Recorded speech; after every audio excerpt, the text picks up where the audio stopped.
सर्वांना सस्नेह जय जिजाऊ जय हरी। मी ज्योतिताई राजे जाधव, राहणार शिंदखेड राजा। ताजमहल हा एक वास्तुकलेचा अतिशय सर्वोत्कृष्ट असा नमुना आहे। आग्र्याला यमुना नदीच्या किनाऱ्यावर ताजमहल हा संगमरवरी दगडामध्ये, प्युअर संगमरवरी दगडामध्ये बनवलेला महल आहे, जो चांदण्या रात्री म्हणजे त्याला चमक येते आणि तो अतिशय आकर्षक दिसतो। त्यानंतर यमुना नदीच्या म्हणजे पाण्यामध्ये त्याची पडणारी सावली अनुभवण्यासाठी, पाहण्यासाठी पर्यटक त्या ठिकाणी गर्दी करतात। एवढंच काय, प्रेमी युगल त्याला प्रेमाची निशाणी सुद्धा म्हणतात, कारण त्यामध्ये काही आख्यायिका सुद्धा आहेत। आपण जर बघितलं तर शहाजहान आणि मुमताज यांचं एकमेकांवर अतोनात प्रेम होतं आणि शहाजहानच्या अगोदरच मुमताज यांचं निधन झालं आणि त्यांच्या स्मरणार्थ, कारण त्या अशी म्हणजे ह्या आख्यायिका आहेत, याला ऐतिहासिक पुरावा आपल्याला सांगता येणार नाही, कारण मुमताज यांनी त्यांना एक वेळ सांगितलं होतं की माझ्या स्वप्नामध्ये एक असा महल येतोय की जो याच्या अगोदर म्हणजे जगात कुठेच नाही, इतका सुंदर महल माझ्या स्वप्नात येतोय।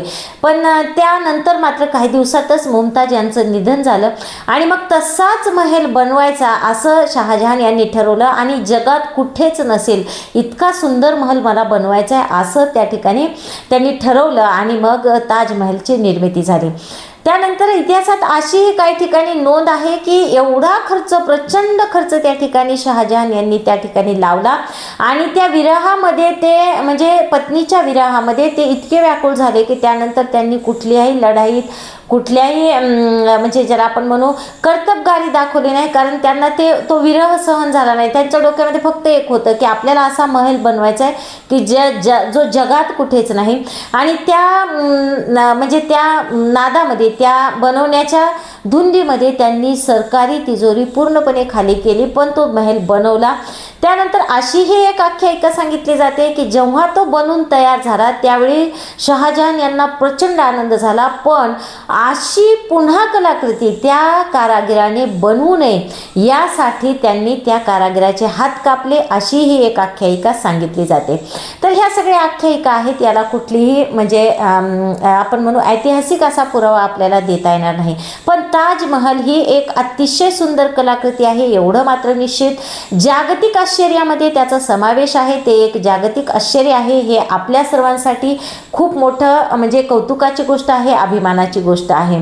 पण हा जो ताजमहल आहे यावर जे आता आपण बोलतोय तो का बोलतोय किंवा आजच्या व्हिडिओमध्ये ह्या सगळ्या गोष्टी मी का बोलतेय, कारण एक पिक्चर येऊ घातलेला आहे, एक चित्रपट येत आहे 31 ऑक्टोबरला, तो रिलीज होत आहे, त्याचं नाव आहे द ताज स्टोरी। तर हा जो ताज स्टोरी चित्रपट आहे त्याचे पोस्टर मी बघितले आणि नंतर ठरवलं की या विषयावर आपण बोललं पाहिजे। तर ताज स्टोरी याचं जे पोस्टर रिलीज झालेलं आहे, आपण पाहतो की त्याचा जो मेन घुमट आहे, मुख्य घुमट, तो घुमट उचलताना परेश रावल दिसत आहेत आणि त्या घुमटाच्या आत महादेवाची मूर्ती दिसते, असं एक पोस्टर आहे।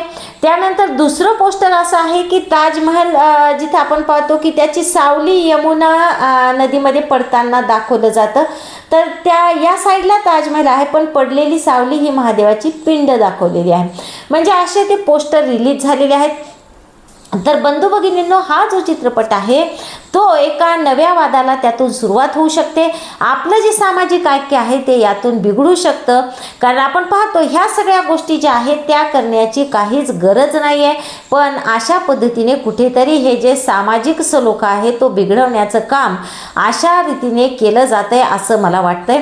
कारण आपण पाहतो की या अगोदरही तसे प्रयत्न झालेले आहेत। काही लोकांचं असं म्हणणं आहे की हा जो ताजमहल आहे तर तो त्या ठिकाणी तेजो महल नावाचा एक महल होता आणि तो पाडूनच त्या ठिकाणी ताजमहल म्हणजे बांधण्यात आलेला आहे, पण इतिहासामध्ये असा पुरावा आहे की मुमताज यांच्या निधनानंतर 1631 साली शहाजहान यांनी यमुने तीराची ती जागा निवडली आणि ती जागा विकत घेतली आणि त्यावर ताजमहल बनवला, असं त्या ठिकाणी इतिहासामध्ये आपल्याला उल्लेख सापडतो। त्यानंतर बरेच दिवस त्याचं काम चाललं, पण असं असताना मग जाणीवपूर्वक हे का केलं जातंय, आपण पाहतो की जर समजा अशा पद्धतीने त्या ठिकाणी एका नव्या वादाला सुरुवात होऊ शकते। आता ताजमहल आणि तेजो महल ज्यांनी यापूर्वी असा दावा केलेला आहे, तसं पाहिलं तर ते दावे सगळे कोर्टाने फेटाळून लावलेली आहेत. ती कोर्टात याचिका सुद्धा दाखल करण्यात आली होती की ताजमहलच्या अगोदर त्या ठिकाणी तेजोमहल नावाची एक वास्तू होती. तर ते सगळे दावे कोर्टाने फेटाळलेले आहेत. असं असताना सुद्धा आणि त्याला पुरावा काय आहे तर ताजमहल आणि तेजोमहल हे जे नाव आहे ते मिळतं जुळतं आहे. एवढ्यावरच आपण असं म्हणू शकत नाहीत, कारण नावात केवळ साम्य आहे म्हणून तिथं तेजोमहल नावाचा महल असेल असं शक्य नाही. कारण शेवटी ती एक कब्र आहे, लक्षात घ्या. ते म्हणजे ज्याला काय म्हणू आपण मकबरा आहे मुमताज महल यांचा, आणि तो मकबरा असल्यामुळे त्या ठिकाणी मंदिर असणं किंवा ते शेवटी ज्याला मराठीत आपण थडगं म्हणतो त्याच पद्धतीने ते आहे. तिथं मंदिर असणं किंवा तसं बोलणं सुद्धा अत्यंत चुकीचं आहे. पण ज्या पद्धतीने दाखवलं जाते की ते या अगोदरही लोकांनी असे वक्तव्य केलेले आहेत की ताजमहल ज्या ठिकाणी बांधलेला आहे त्या ठिकाणी महादेवाचं मंदिर होतं, असे अनेकांचे यापूर्वीचे वक्तव्य आहेत. पण नसलेला वाद कुठून तरी उकरून काढायचा आणि अशा पद्धतीने जे सामाजिक तेढ आहे ते निर्माण करायचं किंवा जाती जातीमध्ये धर्माधर्मांमध्ये वाद लावायचे, हे काही लोकांचं कामच असतं. आपण पाहतो की त्या ठिकाणी दिग्दर्शकांनी आणि निर्मात्यांनी मात्र असा दावा केलेला आहे की हा जो चित्रपट आहे, कारण आपण पाहतो जसे ते पोस्टर रिलीज झाले तसे या ठिकाणी वेगवेगळ्या कमेंट्स येत आहेत. लोक प्रचंड प्रमाणात त्याला विरोधही करत आहेत, मोठ्या प्रमाणात विरोध करत आहेत की हे चुकीचं आहे.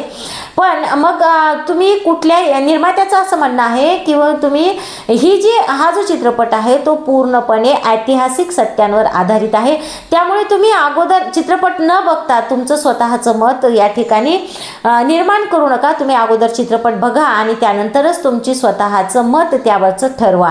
पण मत ठरवण्या अगोदर हे जे पोस्टर रिलीज झालेले आहेत तेच एवढे वादग्रस्त आहेत, त्यामुळे यातून काय दाखवलं जाणार आहे याची कल्पना येते. जसं मी तुम्हाला सांगितलंय, तुम्ही स्वतः सुद्धा ते बघू शकता, कारण सगळीकडे सोशल मीडियाला ते आता आलेलं आहे आणि त्याचे ट्रीजर त्याचे पोस्टर्स रिलीज झालेले आहेत. तर अशा पद्धतीने कुठल्याही जाती जातीमध्ये धर्माधर्मामध्ये वाद होतील अशा गोष्टी करू नये. अगोदरच आपण ज्याला काय म्हणतो की प्रचंड अनेक गोष्टी आपल्यासमोर करून उभ्या आहेत. अनेक समस्यांचा सामना आपण दररोज करतो आहोत. आत्ता काल परवाची गोष्ट पाहिली आपण, आय लव्ह मोहम्मद असेल किंवा आय लव्ह महादेव असेल, यापेक्षा आय लव्ह इंडिया म्हणा ना, तुम्ही आय लव्ह इंडिया म्हणा आणि त्यातून आपण सगळ्या भारताला एक वेगळा संदेश देऊयात.